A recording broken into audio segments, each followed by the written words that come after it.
بەناوی خوا گەورەی میهرەبان ئێمە وەکوێکیتی مامۆسایانی کوردستان ئەمڕۆ من کە بە نوێنەرایەتی مەکتەبی سکرتاریەت سەردانی پرۆژەی خەستەخانەی میهرەبانی کە پرۆژەیەکی مرۆییە لەگەڵ دکتۆر دلێر گفتوگویەکمان کرد لەسەر ئەو بابەتە کە چۆن بتوانین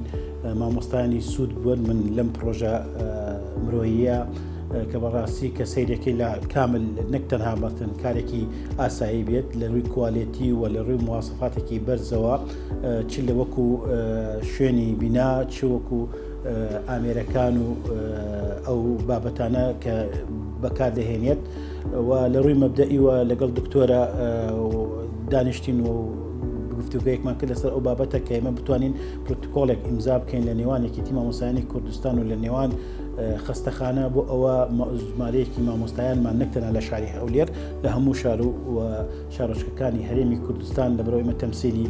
هەموو مامۆستایانی کوردستان دەکەین سوودمەند بن لەم پرۆژە مرۆییە و بەرامبەر بە ئەو شەهانی ژمارەیەک لە مامۆستایان و لە کەسوکاری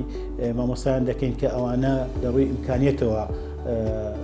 با بڵێن بارودۆخیان باشە دەتوانن مساهم بوون لەم پرۆژە بۆ ئەوە خەری ئەوان تری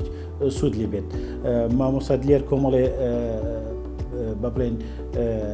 ئەرزی خستە بەردەمان بۆ مامۆستایان و تەسەوڕەکەم سوودمەند دەبین و لە ڕووی مەبدەئی و ئێمە ڕەزامەندین یعنی لەسەر ئەوەوە هەردوو لە بتوانین پروتۆکۆڵێک بەنزیکی کات ئیمزا بکەین زۆر بەخێرە مامۆستا جان. بەڕێزی مامۆستا